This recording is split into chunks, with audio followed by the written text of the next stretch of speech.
Episode 61 to 70। अध्याय 61। अध्याय 62। Pop queen Shane मानबिंग का रहस्यमय प्रेमी। अनुवादक 54,96,90,339। हालांकि जिया यांग्यांग ने इस बारे में ज्यादा नहीं सोचा क्योंकि अतिरिक्त 2,000 रुपये भी उसे चिंतित करने के लिए काफी थे। शिया यांग्यांग के पास जीवनयापन के खर्चों की कोई कमी नहीं है, लेकिन वह राशि हर महीने सीधे लियू रुयान द्वारा उसके बैंक खाते में जमा की जाती है। न ज्यादा न कम, बस इतना ही जिससे उसके मासिक खर्च पूरे हो सकें। तो आखिर वह इस अतिरिक्त 2,000 रुपये का सामना कैसे करती? लियू रुयान से पूछो। शिया यांग्यांग ऐसा बिल्कुल नहीं कर सकती थी। शिया यांग्यांग ने गू किचन के बारे में सोचा, लेकिन तुरंत अपना माथा पीट लिया। वह गू किचन से पैसे मांगने की हिम्मत भी नहीं कर सकती थी। जब शिया यांग्यांग घर पहुंची तो उसने शाम को नौकरी की तलाश शुरू कर दी। अंततः उसे एक मनोरंजन समाचार पत्र में नौकरी मिल गई। चेरी एंटरटेनमेंट नामक यह अखबार असल में एक पेपराजी दस्ता था जो शीर्ष हस्तियों के निजी जीवन पर नजर रखने में माहिर था।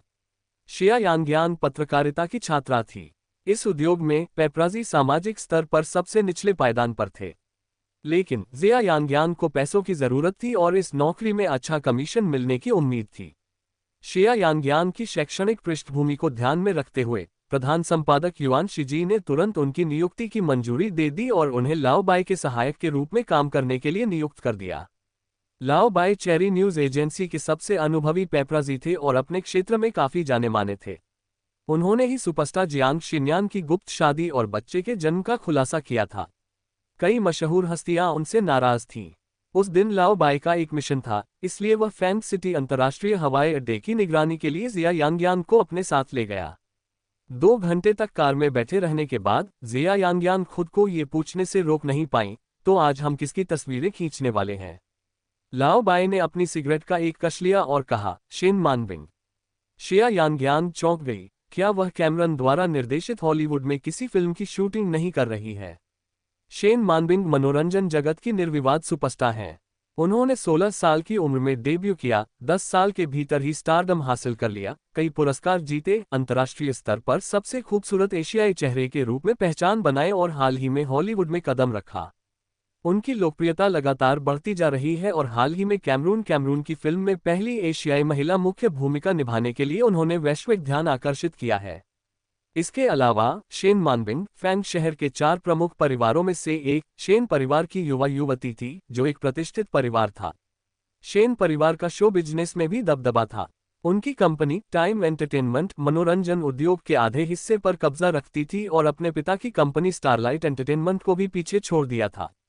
लाओ बाई ने बेफिक्री से कहा, मुझे खबर मिली है कि शेन मानबिंग ने अपनी फिल्म की शूटिंग पूरी कर ली है और आज घर लौट रही हैं। इसके अलावा अगर कोई अप्रत्याशित घटना नहीं हुई तो आज हमें कोई चौंकाने वाली खबर भी मिल सकती है। शिया यांग्यांग उत्सुकतावश पूछने लगी, किस तरह का सरप्राइज?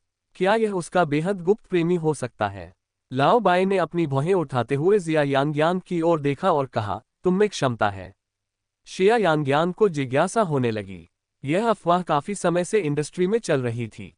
कहा जाता था कि शेन मानबिंग का एक रहस्यमय बॉयफ्रेंड है, यहां तक कि शादीशुदा होने की भी अफवाह थी। ये गपशप सालों से चल रही थी, लेकिन उस रहस्यमय व्यक्ति को मीडिया ने कभी नहीं पकड़ा था और यही बात मनोरंजन जगत के सबसे बड़े रहस्यों में से एक बन गई थी। 2 घंटे और इंतजार करने के बाद अधनी नींद में डूबी जिया यांग्यांग को लाओ बाई ने जगाया। वह व्यक्ति बाहर आ गया है, जल्दी से तस्वीरें खींचो। शिया यांग्यांग एकदम से हरकत में आ गई। उसने सहज रूप से एसएलआर कैमरा पकड़ा, फोकस किया और तस्वीरें खींचना शुरू कर दिया। शिया यांग्यांग अप्रत्याशित रूप से उत्साहित थी क्योंकि शेन मानबिंग सचमुच एक आदमी के साथ हाथ में हाथ डाले, यहां तक कि उसका हाथ पकड़े हुए दिखाई दी थी। लेकिन कुछ फ्रेम शूट करने के बाद जिया यांग्यांग ऐसे जम गई जैसे उस पर कोई जादू कर दिया गया हो, जिससे वह हिल डुल न सके। शिया यांग्यांग ने टेलीफोटो लेंस से उस व्यक्ति को देखा जिसका हाथ शेन मानबिंग ने पकड़ रखा था। क्या ये गू किचन नहीं था? और कौन हो सकता था? अध्याय 62। अध्याय 63। वो वास्तव में उसके बारे में कुछ नहीं जानती। अनुवादक 54,96,90,339। तस्वीर में दिख रहा व्यक्ति तुरंत एक काली वैन में सवार हो गया। ओल्ड व्हाइट ने कहा, मैं गाड़ी चलाऊंगा। जब भी अच्छा मौका मिले तस्वीर खींच लेना। ओल्ड व्हाइट ने पलक झपकते ही कार स्टार्ट की और वैन के पीछे पीछे चल दिया। शिया यांग्यान कुछ देर के लिए स्तब्ध सी लग रही थी। उसका दिल इतनी तेजी से धड़क रहा था मानो सीने से बाहर निकल आएगा। वैन वर्ल्ड इंटरनेशनल होटल के सामने रुकी। अजीब बात यह है कि ओल्ड वाइट सीधे होटल में गाड़ी चलाने में कामयाब रहा। गाड़ी होटल के बाहर खुले पार्किंग स्थल में खड़ी थी। ओल्ड वाइट ने एक फोन किया और फिर जिया यांग्यान से कहा, वे प्रेसिडेंशियल स्वीट 3001 में हैं। ओल्ड वाइट ने कुछ देर सोचा, फिर बोला, मैं तुम्हारे लिए तीसरी मंजिल पर 3001 के ठीक सामने एक कमरा बुक कर देता हूँ। ये दोनों कमरे सबसे नजदीक हैं, बालकनियों के बीच सिर्फ 2 मीटर की दूरी है। कल से ही बालकनी पर नजर रखना। मुझे नहीं लगता कि 24 घंटे में पर्दे नहीं खुलेंगे। जैसे ही मौका मिले अंदर चाहे जो भी सीन हो उसे शूट कर लेना। शिया यांग्यांग ने यह अनुमान नहीं लगाया था कि सेलिब्रिटी गॉसिप को कवर करने के लिए वे इतनी हद तक जाएंगे। 3001 के सामने वाला कमरा भी एक प्रेसिडेंशियल स्वीट था जिसकी एक रात की कीमत लगभग 5 अंकों तक पहुंच गई थी। जब ओल्ड वाइट ने सब कुछ व्यवस्थित कर लिया तो उसने उसे विस्तृत निर्देश और सावधानियां बताईं, जैसे कि अगर पकड़े जाओ तो क्या करना है और वर्ल्ड होटल से जल्दी कैसे निकलना है। शिया यांग्यांग ने पूछा, आप इस जगह से इतने परिचित हैं, आप खुद क्यों नहीं जाते? ओल्ड वाइट ने शर्मिंदा होकर अपने बिखरे बालों को खुजाया और कहा, इस होटल ने मुझे काफी समय से ब्लैकलिस्ट कर रखा है। शिया यांग्यांग को विश्वास नहीं हो रहा था कि 15 मिनट के भीतर ही वह वर्ल्ड होटल में चेक इन करने में कामयाब हो गई थी। 3001 के ठीक सामने वाला कमरा असल में एक रेस्तरां था। शिया यांग्यांग ने रेस्तरां की मोटी खिड़की के पर्दे हटाए जिससे बाहर की बालकनी दिखाई दी। इसकी अनूठी बनावट के कारण इसका सबसे नजदीकी हिस्सा विपरीत दिशा से केवल 2 मीटर की दूरी पर था। नीचे एक कृत्रिम झील थी। शिया यांग्यांग असमंजस में पड़ गई। ये गुची चेन ही क्यों था? ये गुची चेन कैसे हो सकता था? क्या गु झाओहान ने कभी यूं ही जिक्र किया था कि गु क्यूई चेन कई सालों से किसी से प्यार करता है? क्या वह व्यक्ति शेन मानबिंग हो सकता है? शिया यांग्यांग बालकनी पर खड़ी होकर अचंभित होकर सामने की ओर देख रही थी। तभी उसे पता चला कि दूसरी तरफ के पर्दे पूरी तरह से बंद नहीं थे, जिससे एक छोटा सा गैप रह गया था। शिया यांग्यांग ने अपना टेलीफोटो लेंस वाला कैमरा उठाया और उसे निशाना बनाया। उसे अंदर की रोशनी और परछाइयां धुंधली सी दिखाई दे रही थीं, लेकिन वह स्पष्ट तस्वीर नहीं ले पा रही थी। शिया यांग्यांग के अनुभव के आधार पर इस छोटे से गैप से अंदर का दृश्य स्पष्ट रूप से देखने के लिए एक क्लोजअप शॉट ही पर्याप्त होगा। शिया यांग्यांग काफी फुर्तीली है, इस बालकनी से 2 मीटर की दूरी तय करना उसके लिए कोई बड़ी बात नहीं होनी चाहिए। अगर वह पूरी दूरी तय करने में नाकाम भी रहती है तो नीचे एक कृत्रिम झील तो है ही। शिया यांग्यांग को तैरना आता है, जिससे कम से कम उसकी जान तो बच ही जाएगी। शिया यांग्यांग दुविधा में थी क्योंकि एक मीडिया पेशेवर होने के नाते वह जानती थी कि सीमा पार करना एक अपमानजनक कार्य है। पैपराजी होने के बावजूद उन्हें कानूनी दायरे में रहकर ही काम करना चाहिए। अगर शिया यांग्यांग सीमा पार कर जाती है तो वह एक लक्ष्मण रेखा पार कर रही होगी। लेकिन अंत में जिया यांग्यांग खुद को रोक नहीं पाए। वह गु क्यूई चेन और शेन मानबिंग के बीच के रिश्ते के बारे में जानने के लिए बहुत उत्सुक थी। ये 20,000 युआन के बोनस के लिए नहीं था, बल्कि इसलिए था क्योंकि जिया यांग्यांग को ऐसा लग रहा था जैसे लाखों चींटियां उसे अंदर से कुतर रही हों। शिया यांग्यांग को अचानक एहसास हुआ कि वह वास्तव में गु क्यूई चेन के बारे में कुछ भी नहीं जानती थी। वह उसके अतीत, उसके भावनात्मक इतिहास, हर चीज से पूरी तरह अनजान थी। अंततः जिया यांग्यांग खुद को रोक नहीं पाए। उसने भेस बदला और अपनी बालकनी से दूसरी तरफ चली गई। वह काफी फुर्तीली थी, इसलिए यह उसके लिए ज्यादा चुनौतीपूर्ण नहीं था। लेकिन जैसे ही वह उतरी, अचानक बालकनी पर अलार्म बजने लगा। शिया यांग्यांग दंग रह गई। उसे उम्मीद नहीं थी कि इस बालकनी में अलार्म लगा होगा। बालकनी का कांच का दरवाजा झट से खोल दिया गया और गु की चेन का चेहरा शिया यांग्यांग की आंखों के ठीक सामने था।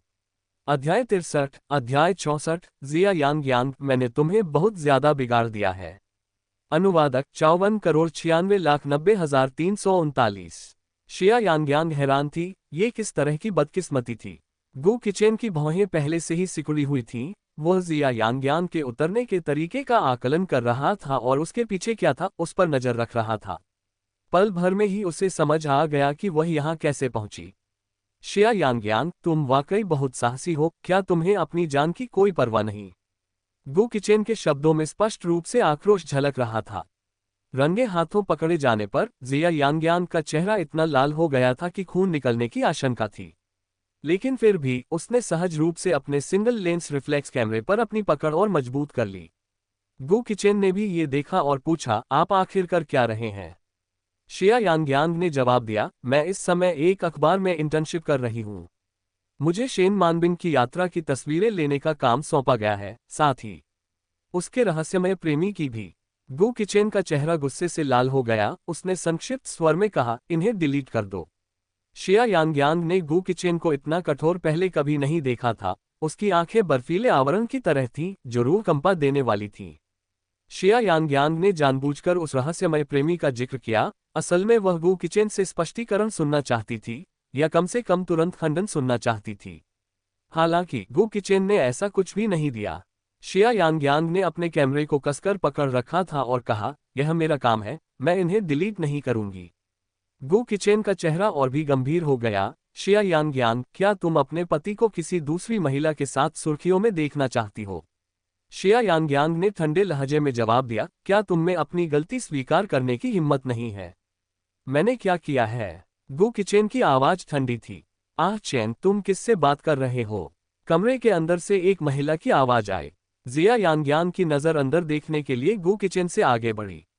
शेन मानबिंग ने अभी अभी स्नान किया था, सफेद बाथरोब पहने हुए थी, बाल गीले थे, लेकिन वह बेहद खूबसूरत लग रही थी, बर्फ से भी अधिक गोरी, सुंदर चेहरे की बनावट किसी चित्रकारी की तरह।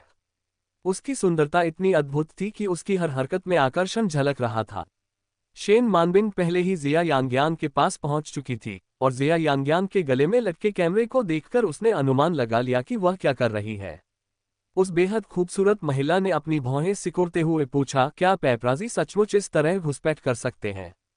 वह अंदर कैसे आए? गु किचेन का चेहरा सख्त था, लेकिन उसकी आवाज ठंडी थी। सामने वाली बालकनी से कूद गया, कितना पागल है। इसी समय दरवाजे की घंटी बजी। उस बेहद खूबसूरत महिला ने दरवाजा खोलने के लिए मुड़ी। गु किचेन ने एक बार फिर कहा, क्या तुम्हें अपनी गलती का एहसास है? शिया यांग्यांग हठपूर्वक चुप रही। छुपकर तस्वीरें लेना गलत था, लेकिन अगर शेन मानबिंग के साथ डेटिंग करने वाला व्यक्ति गु किचेन न होता तो जिया यांग्यांग ऐसी सीमा पार नहीं करती। शिया यांग्यांग ने हठपूर्वक जवाब दिया, मैंने कुछ भी गलत नहीं किया। पेपराजी भी इंसान है, उन्हें काम की जरूरत होती है, उनका अस्तित्व जायज है, मैं बस दूसरों से ज्यादा समर्पित हूँ। गु किचेन ने पलटवार करते हुए कहा, शिया यांग्यांग, तुम खुद को सही ठहराने में माहिर हो। मैंने तुम्हारे साथ अक्सर बहुत नरमी बरती है। अगर तुम्हें कोई सजा ना मिले तो तुम शायद कुछ भी करने की मनमानी करने लगोगी। क्या मैं सही कह रहा हूं? इसी समय शेन मानबिंग लोगों के एक समूह के साथ वापस लौटी। इस हंगामे से सुरक्षा दल सतर्क हो गया था। वर्ल्ड होटल के महाप्रबंधक के साथ वे लगातार माफी मांगते रहे। श्रीमती शेन, हमें वास्तव में गर्व है कि आपने हमारे होटल को चुना, लेकिन इस दुर्भाग्यपूर्ण घटना के लिए हम तहे दिल से माफी मांगते हैं। पेपराजी किसी भी हद तक जा सकते हैं, लेकिन ऐसा सिर्फ इसलिए है क्योंकि आप बहुत लोकप्रिय हैं, श्रीमती शेन। हम बाकी सब संभाल लेंगे और यह सुनिश्चित करेंगे कि ऐसी घटना दोबारा न हो। गु किचेन की निगाहें अभी भी जिया यांग्यांग पर टिकी हुई थीं। मैं आखिरी बार पूछ रहा हूं, क्या तुम्हें अपनी गलती का एहसास है? शिया यांग्यांग ने जवाब दिया, मैंने कुछ भी गलत नहीं किया है, और मैं तस्वीरें नहीं हटाऊंगी। गु किचेन ने जिया यांग्यांग पर 2 सेकंड तक अपनी निगाहें टिकाए रखीं और अंत में कहा, पुलिस को बुलाओ। अध्याय 64, अध्याय 65, क्या आप अपनी मनमानी जारी रखना चाहते हैं? अनुवादक 54,96,90,339। आमतौर पर इस तरह की घटनाओं को होटल द्वारा चुपचाप सुलझा लिया जाता है। अखबार से संपर्क किया जाता है, तस्वीरें हटा दी जाती हैं, माफी मांगी जाती है, और फिर सब कुछ खत्म हो जाता है। सेलिब्रिटी आमतौर पर मैगजीन मीडिया के लिए अनावश्यक परेशानी पैदा नहीं करना चाहते हैं। लेकिन शेन मानबिंग कोई साधारण हस्ती नहीं है, वह एक राष्ट्रीय दिवा है। शेन मानबिंग ने लापरवाही से कहा, ठीक है, तो पुलिस को बुलाओ, उसके अखबार की जांच करो और मुझे एक वकील का पत्र भेजो। महाप्रबंधक ने तुरंत सहमति दे दी और कोई जिया यांग्यांग को वहां से ले गया। अब सुबह के 4 बज रहे थे। शिया यांग्यांग ने पुलिस स्टेशन में अपना बयान अभी अभी समाप्त किया था। ओल्ड बॉय पहले ही आ चुके थे। डांटने के बजाय उन्होंने उसे दिलासा भी दिया, पेपराजी को अक्सर थाने ले जाया जाता है, तुम्हें इसकी आदत पड़ जाएगी। लेकिन तुम बहुत साहसी हो, लड़की, इमारत में घुसने की हिम्मत की। बस याद रखना, हम सब बस अपनी रोजी रोटी कमाने की कोशिश कर रहे हैं। अपनी जान जोखिम में डालने में कोई फायदा नहीं है। शिया यांग्यांग ने जवाब दिया, क्या मैंने अखबार के लिए परेशानी खड़ी की? मैंने सभी तस्वीरें भी हटा दी हैं। ये तो होना ही था, ओल्ड बाय ने जवाब दिया। मुख्यालय को पहले ही सूचना मिल चुकी है। शेन मानबिन का गुप्त प्रेमी एक बड़ा आदमी है जिससे हम पंगा लेने का जोखिम नहीं उठा सकते। अगर आप किसी तरह उनकी साथ में तस्वीर खींच भी लेते तो शायद वह प्रकाशित नहीं होती। आपको क्या लगता है कि इतने सालों बाद भी किसी मीडिया एजेंसी को उनके रिश्ते का सबूत क्यों नहीं मिला? खैर, अब ये सब बीती बात है, इसे दिल पर मत लो। ओल्ड बाय के जाने के बाद जिया यांग्यांग पुलिस स्टेशन में एक कुर्सी पर बैठी हुई खाली निगाहों से घूरती रही। ऊपर से स्पष्ट आदेश थे, 24 घंटे के भीतर जमानत नहीं मिलेगी। आधे घंटे बाद गु किचेन पुलिस स्टेशन में हाजिर हुआ। शिया यांग्यांग अपना सिर पानी के एक कप में डुबो रही थी, तभी उसने गु किचेन के जूतों को धीरे धीरे पास आते हुए देखा। शिया यांग्यांग ने न तो अपना सिर उठाया और न ही खड़ी हुई, और ऐसा व्यवहार किया मानो उसने कुछ देखा ही न हो। गु किचेन ने हाथ बढ़ाकर जिया यांग्यांग के सिर को हल्के से छुआ और पूछा, क्या तुमने अभी तक विचार किया है? शिया यांग्यांग ने अपना सिर दूसरी तरफ घुमा लिया और कहा, मुझे मत छुओ, मैं तुम्हें नहीं जानती। गु किचेन ने हंसते हुए कहा, चलो चलते हैं। शिया यांग्यांग जरा भी नहीं हिली। उसे बस एक स्पष्टीकरण चाहिए था। पुलिस स्टेशन में रहने के दौरान जिया यांग्यांग ने बहुत सी बातों के बारे में सोचा। शायद बात यह नहीं थी कि गु किचेन ने समझाने से इनकार कर दिया, बल्कि यह थी कि वह समझा ही नहीं सकता था। काफी समय से गु किचेन उसके साथ दयालुता से पेश आता रहा था, इस हद तक कि जिया यांग्यांग लगभग भूल ही गई थी कि दूसरों की नजरों में वह एक निर्दयी, पहुंच से बाहर गु किचेन था। आज रात एक ही तस्वीर ने उनके असली रूप को उजागर कर दिया। शेन मानबिन को कुछ देर पहले बाथरोब में देखने की याद आते ही शिया यांग्यांग के दिल में एक अनियंत्रित बेचैनी पैदा हो गई। ये देखकर कि शिया यांग्यांग टस से मज नहीं हुई, गु किचेन का लहजा और भी ठंडा हो गया। शिया यांग्यांग, क्या तुम अपनी जिद पर अड़ी रहोगी? शिया यांग्यांग अचानक खड़ी हुई और बाहर भाग गई।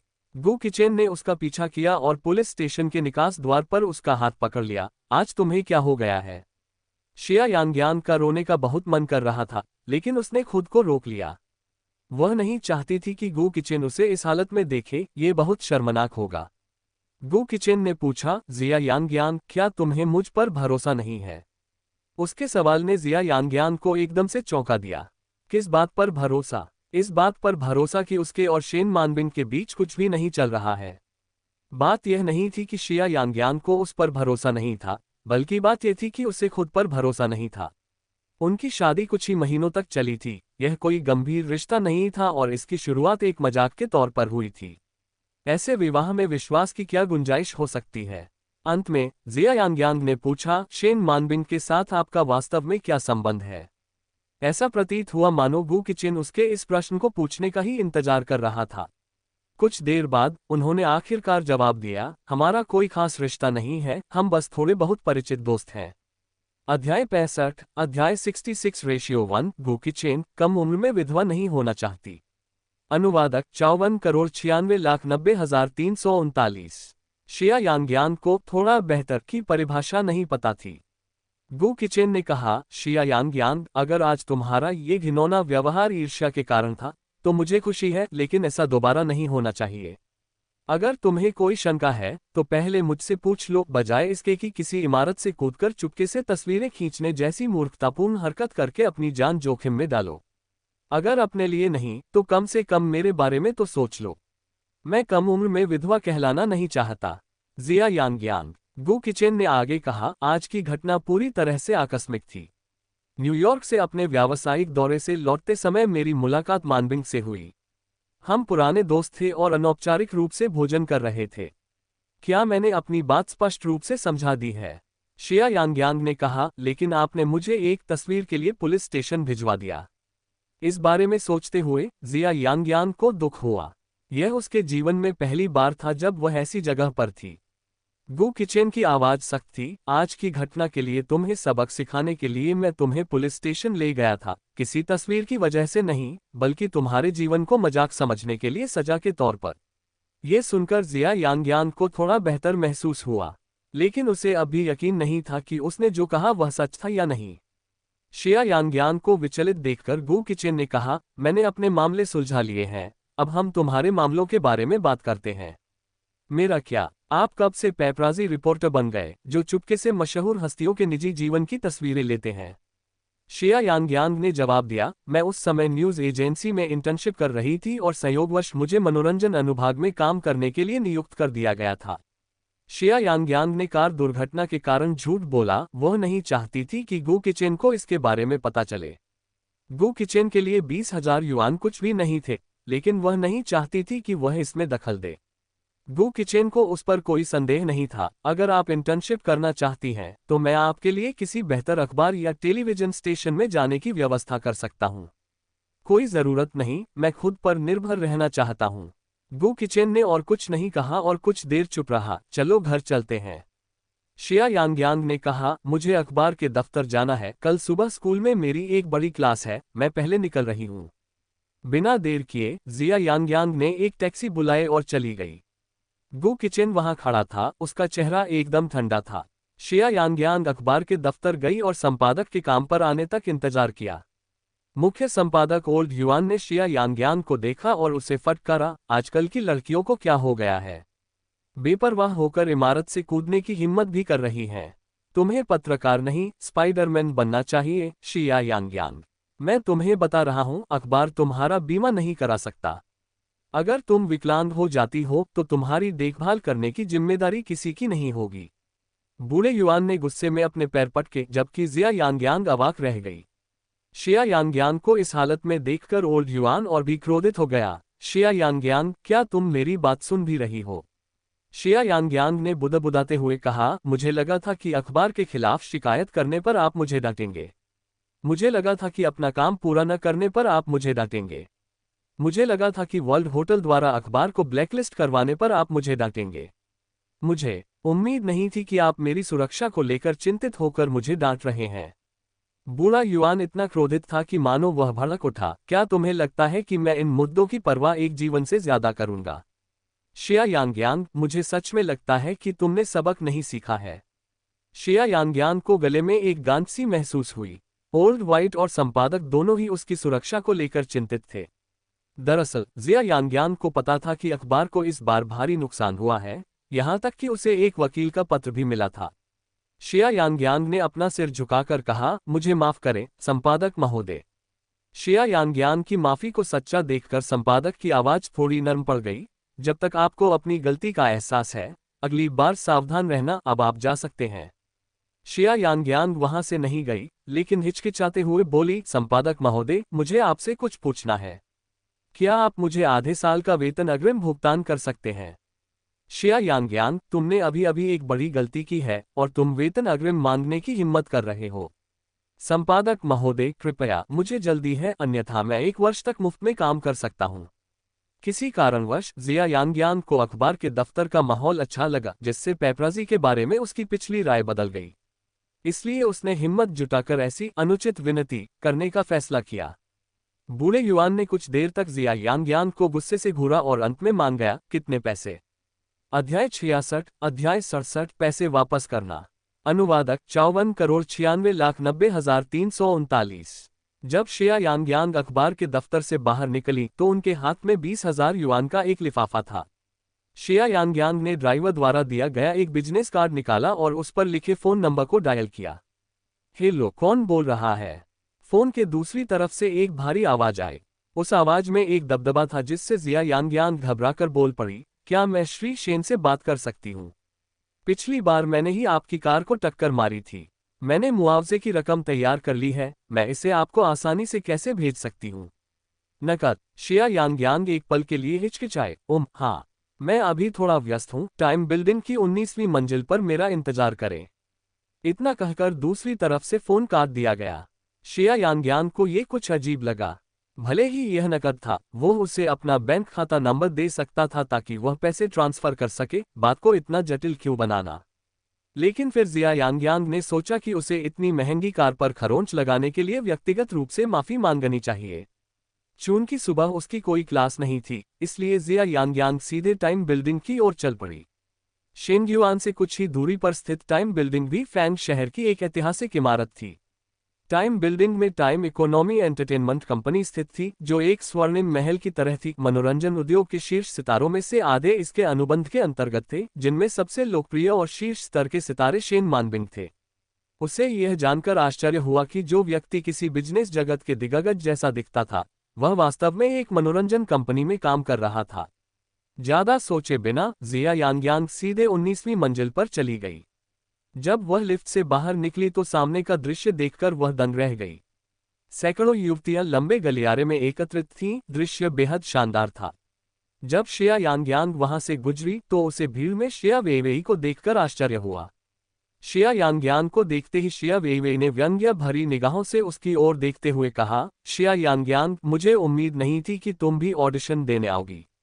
लेकिन देखो तो जरा, ठीक से कपड़े भी नहीं पहने हो और तुम्हें पता भी नहीं कि यह एक डांस फ्लो का कार्यक्रम है। शिया यांग्यांग को समझ नहीं आया कि ऑडिशन से उसका क्या मतलब था। हालांकि उसने गौर किया कि सभी लड़कियां औपचारिक गाउन पहने हुए थीं और उन्होंने खूब मेकअप किया हुआ था, जबकि वह जीन्स और सफेद कमीज पहने हुए थी। उसके बगल में खड़े किसी व्यक्ति ने वेइवेई से पूछा, क्या वह तुम्हारी बहन है? शिया वेइवेई ने जवाब दिया, वह मेरी बहन नहीं है, वो तो बस हमारे परिवार पर बोझ है। उसके आसपास मौजूद लोग जोर से हंस पड़े। शिया यांग्यांग शांत रही। शिया वेइवेई, अगर मुझे सही याद है तो कल तुम्हारी कॉलेज प्रवेश परीक्षा है ना? क्या पिताजी को इसके बारे में पता है? जून का महीना था। जिया वेइवेई हाई स्कूल के अपने अंतिम वर्ष में थी और उसे कॉलेज प्रवेश परीक्षा की तैयारी करनी चाहिए थी। शिया वेइवेई ने जवाब दिया, कॉलेज प्रवेश परीक्षा मेरे लिए महज एक औपचारिकता है। मेरा भविष्य एक स्टार बनने का है। सिंड्रेलाज मैजिक रोमांस की टीम देश भर में ऑडिशन ले रही है। अगर मेरा चयन हो जाता है तो मैं रातों रात मशहूर हो जाऊंगी। कॉलेज प्रवेश परीक्षा मेरे रास्ते में बाधा नहीं बननी चाहिए। शिया यांग्यांग अवाक रह गई, लेकिन उससे बहस करने में उसे आलस आ रहा था। शिया वेइवेई ने आगे कहा, शिया यांग्यांग, चिंता मत करो, इस हालत में वे तुम्हें नहीं चुनेंगे। यहां आकर खुद को शर्मिंदा करना बंद करो। मैं ऑडिशन के लिए नहीं आया था। तो फिर आप यहाँ किस लिए आए हैं? आपको ये जानने की जरूरत नहीं है। शिया वेइवेई ने कहा, चूंकि आप ऑडिशन के लिए यहाँ नहीं आए हैं, इसलिए बीच में मत आइए। वे ऑडिशन की डॉक्यूमेंट्री की शूटिंग शुरू करने वाले हैं। अगर आप कैमरे के फ्रेम में नहीं दिखना चाहते तो आप किसी कमरे में छिप सकते हैं। शिया वेइवेई ने शिया यांग्यांग के पीछे एक कमरे की ओर इशारा करते हुए कहा, वह एक खाली कॉन्फ्रेंस रूम है, आप वहां इंतजार कर सकते हैं। शिया यांग्यांग वैसे भी किसी से मिलने के लिए वहां गई थी। वह इतने सारे लोगों से भरी भीड़भाड़ वाली गलियारे में खड़ा नहीं होना चाहती थी। ज्यादा सोचे बिना वह उस सम्मेलन कक्ष की ओर मुड़ गई जिसकी ओर जिया वेइवेई ने इशारा किया था। शिया यांग्यांग ने शिया वेइवेई और उसके आसपास के कुछ लोगों को शरारती हंसी हंसते हुए धीमी आवाज में सुना। अध्याय 68। वह टाइम एंटरटेनमेंट के सीईओ हैं। अनुवादक 54,96,90,339। शिया वेइवेई के बगल में बैठी एक लड़की बोली, वेइवेई, तुम बहुत बुरी हो। वहां तो मुख्य निर्देशक और पटकथा लेखक अपनी बैठकें करते हैं। अगर तुम्हारी बहन अभी अंदर घुस जाए तो क्या यह आत्महत्या के बराबर नहीं होगा? हाँ, और मैंने सुना है कि आज शीर्ष अधिकारी और निवेशक भी वहां मौजूद हैं। इस नाटक के निर्देशक सन की यांग जिन हैं, जिनका स्वभाव ही अजीब है। अगर तुम्हारी बहन ने दखल दिया तो उसे बहुत परेशानी होगी। शिया वेइवेई ने कंधे उचकाते हुए कहा, मैं चाहती हूं कि उसका घमंड चूर चूर हो जाए। क्या उसे सच में लगता है कि वह मुख्य भूमिका के लिए ऑडिशन दे सकती है? कितनी मूर्ख है वह खुद को जरूरत से ज्यादा समझ रही है। इस प्रकार जिया यांग्यांग बैठक कक्ष के द्वार तक पहुंच गई और सीधे अंदर चली गई। हालांकि केवल 2 कदम चलने के बाद ही जिया यांग्यांग वहीं जम गई। कॉन्फ्रेंस रूम में एक पंक्ति में बैठे सभी लोगों के बीच क्या हो रहा था? लोगों का एक समूह एक बड़ी स्क्रीन के सामने बैठा था, जिस पर दूसरे कमरे से ऑडिशन की फुटेज का सीधा प्रसारण चल रहा था। प्रवेश द्वार पर कदमों की आहट सुनकर सभी लोग जिया यांग्यांग की ओर देखने लगे। शिया यांग्यांग कुछ देर तक अवाक रह गई। उसने तुरंत माफी मांगते हुए कहा, माफ कीजिए, मैं गलत कमरे में आ गई थी। इतना कहकर वह जाने ही वाली थी। 1 मिनट रुको। उसके पीछे से एक तेज और स्पष्ट आवाज आई। शिया यांग्यांग अचानक रुक गई। दाढ़ी वाला एक अधेड़ उम्र का आदमी तेजी से उसकी ओर बढ़ा था। उसने जिया यांग्यांग को ऊपर से नीचे तक ध्यान से देखा और सिर हिलाते हुए उसकी आंखों में आश्चर्य का भाव दिखाई दिया। फिर वह मुड़ा और बोला, श्याओ होन, देखो। क्या वह तुम्हारी स्क्रिप्ट में वर्णित लिन शाओफान से मिलती जुलती नहीं है? मोटे चश्मे वाली एक महिला भी पास आए और जिया यांग्यांग को ऐसे निहारने लगी जैसे वह कोई अनमोल खजाना हो। वह किरदार में एकदम फिट बैठती है और आकर्षक भी है। निर्देशक यांग, आपकी नज़र बहुत तेज है। पूरे ऑडिशन के दौरान हमने उससे बेहतर किसी को नहीं देखा। निर्देशक यांग ने अपनी जांघ पर हाथ मारते हुए कहा, यही है सिंड्रेला की जादुई प्रेम कहानी की मुख्य अभिनेत्री। शिया यांग्यांग पूरी तरह से अचंभित थी। क्या कोई उसे बता सकता है कि वे लोग किस बारे में बात कर रहे थे? निर्देशक यांग ने मुड़कर पूछा, आपका नाम क्या है? अगर कोई समस्या न हो तो आज दोपहर स्क्रिप्ट ले लें और अनुबंध पर हस्ताक्षर कर दें। हालांकि जिया यांग्यांग को ठीक से पता नहीं था कि क्या हो रहा है, लेकिन वह जानती थी कि निश्चित रूप से कोई गलतफहमी हुई होगी। शिया यांग्यांग ने समझाया, मैं यहाँ ऑडिशन देने नहीं आई हूँ। आपको गलतफहमी हो गई है। अगर आप ऑडिशन के लिए नहीं आए हैं तो फिर यहाँ क्यों आए हैं? मैं यहाँ किसी को ढूंढने आया हूँ। तुम किसे ढूंढ रहे हो? वह मुझे ढूंढने आए हैं। कमरे में थोड़ी दूर से एक गहरी, आकर्षक पुरुष आवाज सुनाई दी। शिया यांग्यांग ने उधर देखा तो उसे एक आदमी दिखाई दिया। उसने सूट पहना हुआ था और उसके सुंदर चेहरे से एक असाधारण आभा निकल रही थी। वह व्यक्ति आराम से चलते हुए जिया यांग्यांग के पास पहुंचा और बोला, मिस जिया यांग्यांग। शिया यांग्यांग ने यंत्रवत रूप से अपना सिर हिलाया, ये सोचते हुए कि इस अजनबी को उसका नाम कैसे पता चला। कृपया मेरे पीछे आइए। वह व्यक्ति जिया यांग्यांग को कमरे से बाहर ले गया। शिया यांग्यांग उस आदमी के पीछे पीछे गलियारे के अंत में स्थित एक छत तक गई। रास्ते में अनगिनत निगाहें उस पर टिक गईं। जैसे ही वे शिया वेइवेई के पास से गुजरे, हर कोई अविश्वास से घिर गया। इतने छोटे मार्ग पर भी सदमे, ईर्ष्या और जलन की भावनाएं व्यापक रूप से दिखाई दे रही थीं। जैसे जैसे ये लड़कियां उस आदमी की दूर जाती हुई आकृति को देखती रहीं, उनकी आंखों में पूर्ण प्रशंसा, शर्मीली जिज्ञासा और भय के भाव भरे हुए थे। छत शांत थी, जो कांच के दरवाजे से हलचल भरे गलियारे से अलग दिखती थी। शिया यांग्यांग ने सबसे पहले बात की, क्या ये श्री शेन है? उस आदमी ने उसकी ओर हाथ बढ़ाया और कहा, शेन शिचुआन, आपसे मिलकर खुशी हुई, मिस शिया। शिया यांग्यांग ने हाथ मिलाने के लिए अपना हाथ आगे बढ़ाया और फिर सहजता से पूछा, आपको मेरा नाम कैसे पता चला? शिया यांग्यांग को दुर्घटना के समय से याद था कि उसने अपना परिचय नहीं दिया था। उस व्यक्ति ने समझाया, तुम शिया लियांगडोन की बेटी हो, इसलिए स्वाभाविक है कि मैं तुम्हें पहचान लूंगा। अपने पिता का जिक्र होते ही शिया यांग्यांग चौंक गई। उस व्यक्ति ने अब उसे और असमंजस में नहीं डाला। मैं टाइम एंटरटेनमेंट का अध्यक्ष हूं और आपके पिता मेरे पूर्ववर्ती थे जिनका मैं सम्मान करता हूं। इन शब्दों को सुनते ही जिया यांग्यांग तुरंत समझ गया कि क्या हो रहा है। अध्याय 68, चित्र 69। जिया यांग्यांग, मैंने पाया है कि पुरुषों के साथ छेड़छाड़ करने की आपकी क्षमता वास्तव में प्रथम श्रेणी की है। अनुवादक, 54,96,90,339। इसलिए इसमें कोई आश्चर्य की बात नहीं है कि जब उसने पहली बार बिजनेस कार्ड पर वह नाम देखा तो उसे वह नाम इतना परिचित लगा। हालांकि टाइम एंटरटेनमेंट की स्थापना उनके पिता की स्टारलाइट एंटरटेनमेंट जितनी पुरानी नहीं है, लेकिन इसने कुछ ही वर्षों में अनगिनत ए-लिस्ट हस्तियों को तैयार किया है। प्रतिष्ठा के मामले में टाइम एंटरटेनमेंट अब स्टारलाइट से आगे निकल गया है। पिछले कुछ वर्षों में हालांकि स्टारलाइट और टाइम ने दोस्ताना माहौल बनाए रखा है, लेकिन पर्दे के पीछे वे सिनेमा श्रृंखलाओं और संसाधनों के लिए एक दूसरे से जमकर प्रतिस्पर्धा कर रहे हैं। शिया यांग्यांग ने टिप्पणी की, मेरे पिता ने बताया था कि श्री शेन अपनी पीढ़ी के एक प्रतिभाशाली व्यक्ति हैं। उस आदमी के होठों का कोना हल्का सा हिल गया। सिंड्रेलाज मैजिक रोमांस पहली बड़े पैमाने पर बनी घरेलू फैंटेसी ब्लॉकबस्टर फिल्म है और साथ ही स्टारलाइट और टाइम द्वारा इतने सालों में संयुक्त रूप से निवेश की गई पहली फिल्म भी है। मुख्य अभिनेता का चयन हो चुका है और अब हम मुख्य अभिनेत्री के लिए देशभर में ऑडिशन ले रहे हैं। निर्देशक यांग, जिनको मिस शिया पहली नज़र में ही पसंद आ गईं। क्या मिस शिया इस फिल्म के निर्माण में हिस्सा लेने में रुचि रखती हैं? शिया यांग्यांग हैरान थी। क्या तारामंडल का प्रकाश और समय, जो परंपरागत रूप से तेल और पानी की तरह माने जाते हैं, वास्तव में एक साथ काम कर रहे थे?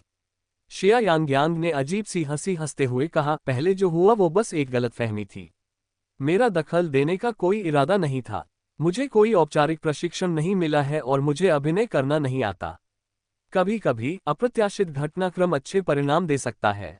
मुझे निर्देशक यांग के निर्णय पर भरोसा है और इसके अलावा मिस शिया का स्वभाव शुद्ध और मासूम है, जो नाटक में उनके किरदार के लिए बिल्कुल उपयुक्त है। शिया यांग्यांग ने फिर भी अपना सिर हिलाते हुए कहा, मुझे माफ करना, मुझे अभिनय में वास्तव में कोई दिलचस्पी नहीं है। उस आदमी ने हल्की सी हंसी हंसते हुए कहा, अगर मिस शिया तैयार नहीं है तो मैं आपको मजबूर नहीं करूंगा। हालांकि अगर आपका मन बदल जाए तो आप मुझसे कभी भी संपर्क कर सकती हैं। शिया यांग्यांग ने अनिच्छा से सिर हिलाया और कहा, मैं आपको ये देने के लिए यहाँ आया था। शिया यांग्यांग ने अपने बैग से एक लिफाफा निकाला, आपकी कार पर खरोंच लगाने के लिए मैं माफी मांगती हूँ। ये लीजिए 20,000, क्या आप इसे गिनना चाहेंगे? उस आदमी ने लिफाफा लेते हुए कहा, कोई जरूरत नहीं, मुझे मिस शिया पर भरोसा है। दिन का अपना लक्ष्य हासिल करने के बाद जिया यांग्यांग ने अलविदा कहने और जाने की तैयारी की। बहन, पास ही से अचानक शिया वेईवेई की आवाज सुनाई दी। शिया यांग्यांग ने अपना सिर घुमाया। शिया वेईवेई पहले ही चलकर उसके पास आ गई और मुस्कुराते हुए उसका हाथ थाम लिया। हालांकि शिया वेईवेई की नजर अपने सामने खड़े आदमी पर पड़ी। अंकल शेन, क्या आपको मैं याद हूं? मैं वेईवेई हूं। हम लगभग 5 महीने पहले चैरिटी भोज में मिले थे। उस आदमी ने उदासीनता से जवाब दिया, आपकी मां मनोरंजन जगत की एक दिग्गज सुपरस्टार हैं।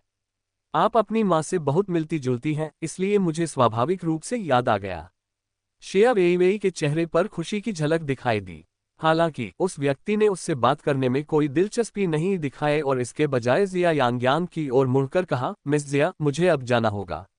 मैंने पहले जो कहा था उसके बारे में आशा है कि आप विचार करेगी। शिया यांग्यांग ने सिर हिलाते हुए कहा, अपना समय लो।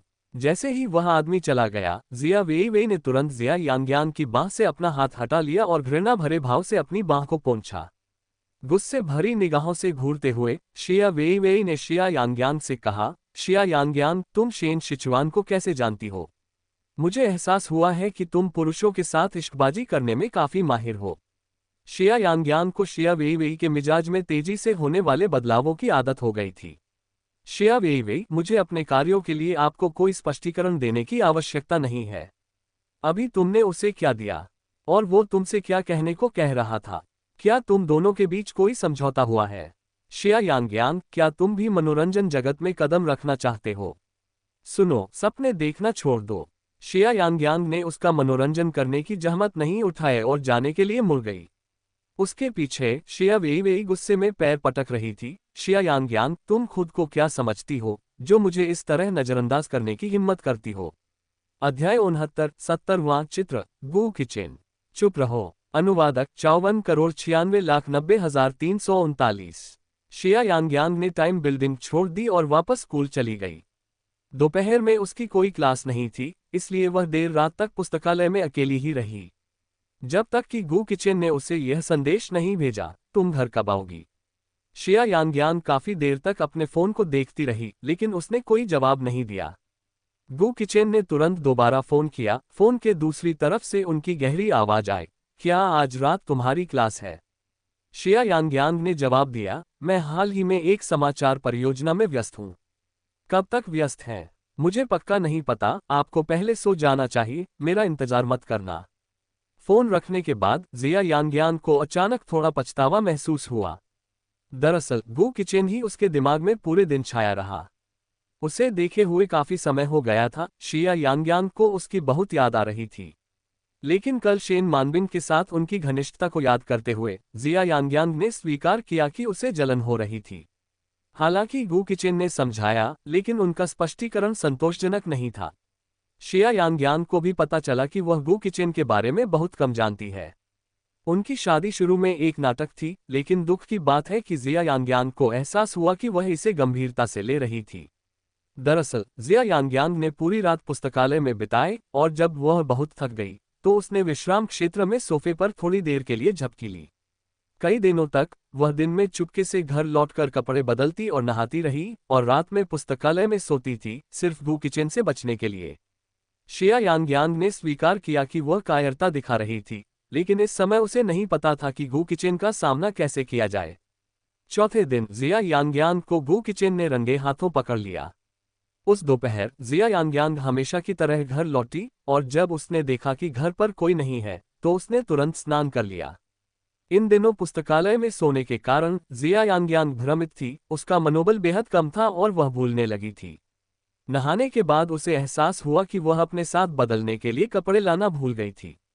ये पहली बार नहीं था जब ऐसा हुआ था। वैसे भी घर पर कोई नहीं था और बेडरूम के पर्दे कसकर लगे हुए थे। शिया यांग्यान को ज्यादा परवाह नहीं थी और वह तुरंत शॉवर से बाहर निकल गई और अपने पजामा लेने के लिए वॉक इन क्लोजेट में जाने की योजना बनाई। लेकिन जैसे ही वह शॉवर से बाहर निकली, जिया यांग्यान दंग रह गई। शावर के ठीक सामने गु किचेन सोफे पर सीधा बैठ गया, उसकी निगाहें सीधे शावर की ओर थीं। गु किचेन ने जिया यांग्यान को नग्न अवस्था में शॉवर से बाहर निकलते देखा। वह भी थोड़ा अचंभित लग रहा था। फिर एक तीखी चीख सुनाई दी, जैसे किसी को बिजली का झटका लगा हो। शिया यांग्यान मुड़कर वापस शॉवर में भाग गई और अपने पीछे कांच का दरवाजा जोर से बंद कर दिया।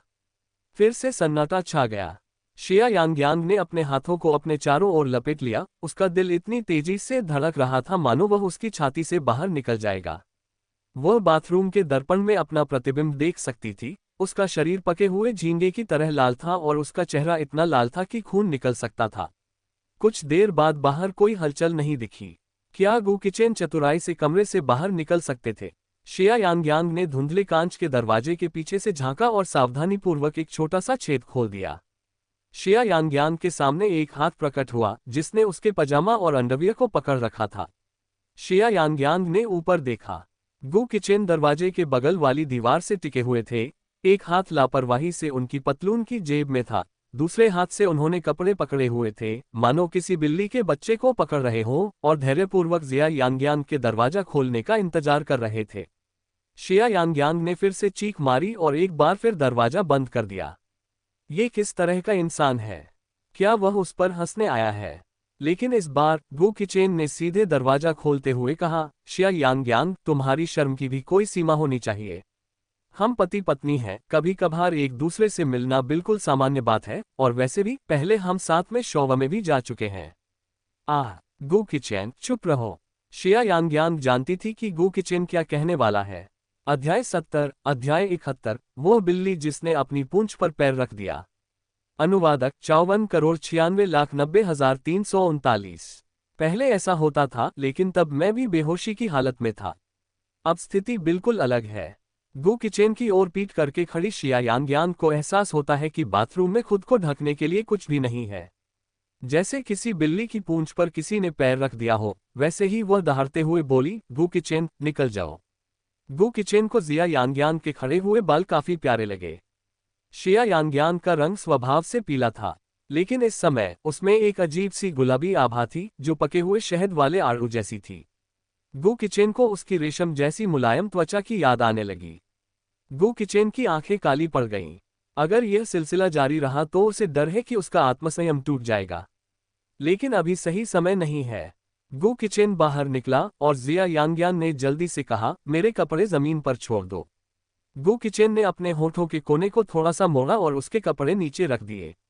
शिया यांग्यान ने कपड़े पहने और बाहर निकलने से पहले कुछ देर अंदर ही रुकी रही। गु किचेन बालकनी में फोन पर बात कर रहा था। फोन रखने के बाद जब वह अंदर आया तो उसने देखा कि जिया यांग्यान उसे घूर रही है। गु किचेन ने तो कुछ बोला भी नहीं था। शिया यांग्यान ने झट से कहा, बेशर्म। गु किचेन हंस पड़ा। 20 साल से अधिक जीने के बाद यह पहली बार था जब उसे इन शब्दों से वर्णित किया गया था। गु किचेन ने बेपरवाही से जवाब दिया, जब कोई नग्न अवस्था में बाथरूम से बाहर निकलता है तो असली विकृत कौन होता है? शिया यांग्यान, क्या आप अंदर आने से पहले दरवाजा नहीं खटखटा सकते थे? ये तो बुनियादी शिष्टाचार है। शिया यांग्यान, अपने ही बेडरूम में प्रवेश करने से पहले कौन दरवाजा खटखटाता है? इसके अलावा मुझे ये पता नहीं था कि तुम इतनी बेबाक हो। गु किचेन के चेहरे पर हल्की सी मुस्कान की झलक देखकर शिया यांग्यान इतनी शर्मिंदा हुई कि उसने चाहा कि जमीन में एक छेद खुल जाए और वह उसे पूरा निगल जाए। गु किचेन मुस्कुराए और बोली, ठीक है, इस बारे में ज्यादा सोचने की जरूरत नहीं है। हम शादीशुदा हैं, इसलिए यह बिल्कुल सामान्य है। अगर आपको सच में असहज लग रहा है तो अगली बार जब मैं नहाकर बाहर आऊंगी तो मैं आपको बिना कपड़ों के खुद को देखने दूंगी। जिया यांग्यान। शिया यांग्यान इतनी गुस्से में थी कि उसके दांत खुजली करने लगे, लेकिन उसके पास कोई जवाब नहीं था। शिया यांग्यान ने नाक सिकोड़ी, अपना सामान समेटा और जाने की तैयारी करने लगी। हालांकि गु किचेन ने उसका हाथ पकड़कर उसे रोक दिया और कहा, शिया यांग्यान, हमें बात करनी है। शिया यांग्यान ने बुदबुदाते हुए कहा, बात करने के लिए क्या है? मैं आपसे यही पूछना चाहता हूँ, पिछले कुछ दिनों से आपके साथ क्या चल रहा है? शिया यांग्यांग ने जानबूझकर अनजान बनने का नाटक किया, तुम्हारा क्या मतलब है? गु किचेन की आवाज और भी गंभीर हो गई। शिया यांग्यांग, तुम आजकल घर आने से बच रही हो और जानबूझकर मुझसे भी बच रही हो, क्या बात है? शिया यांग्यांग को भी ठीक से पता नहीं था कि उसके साथ क्या गलत हो रहा है, लेकिन गु किचेन को देखकर अब उसे अजीब तरह की झुंझलाहट महसूस हो रही थी। शिया यांग्यांग ने जवाब दिया, मैं हाल ही में काफी व्यस्त रही हूँ। शिया यांग्यांग, मेरी आंखों में देखकर फिर से कहो, मुझे बताओ कि तुम झूठ नहीं बोल रही हो। शिया यांग्यांग ने गु किचेन की निगाहों से नजरें मिलाने की हिम्मत नहीं की, उसकी आंखें रहस्यमय थीं। दरअसल वह अब भी उस आदमी से कुछ हद तक डरी हुई थी। गु किचेन ने कहा, मैंने तुम्हारा शेड्यूल देखा। आजकल तुम्हारी ज्यादा क्लासें नहीं हैं और आज दोपहर भी तुम्हारी क्लास नहीं है। तुम्हें थोड़ी देर आराम करना चाहिए। मैं आज रात तुम्हें किसी से मिलवाने ले चलूंगा। शिया यांग्यांग ने सहज भाव से जवाब दिया, हम किससे मिल रहे हैं? शेन मानबिंग, गु किचेन ने जवाब दिया। मुझे पता है कि पिछली बार जो हुआ था उसकी आपको अभी भी चिंता है। चूंकि मैं इसे स्पष्ट रूप से समझा नहीं सकता, इसलिए उसे खुद आपसे बात करने दीजिए। यह मानना ही पड़ेगा कि गु किचेन में लोगों को समझने की वाकई एक अद्भुत क्षमता थी। क्या गु किचेन सचमुच उसे शेन मानबिंग से मिलवाने के लिए तैयार था? क्या इसका मतलब ये था कि उसने वाकई गलत समझा था? शिया यांग्यांग की आवाज थोड़ी नरम पड़ गई, लेकिन शेन मानबिंग बहुत व्यस्त होंगी, है ना? एक मशहूर स्टार होने के नाते उनसे मिलना आम लोगों के लिए आसमान छूने से भी ज्यादा मुश्किल होगा, है ना? गु किचेन ने हाथ बढ़ाकर शिया यांग्यांग के गाल को दबाया और कहा, मुझ जैसी ईर्ष्यालु पत्नी किसे हो सकती है? अगर मैंने इसे अभी नहीं सुलझाया तो भले ही मैं इसे बर्दाश्त कर सकता हूं, वह नहीं कर पाएगी। गु किचेन थोड़ा और करीब झुक गया, उसका लहजा चंचल था। शिया यांग्यांग थोड़ा हैरान रह गया, आप किसके बारे में बात कर रहे हैं? गु किचेन ने चिढ़ाते हुए कहा, वह। शिया यांग्यांग फिर से चिढ़कर लाल हो गई। गु किचेन, तुम फिर से वही कर रहे हो। आगे की कहानी सुनाने के लिए VM स्टोरी वर्ल्ड सब्सक्राइब करो।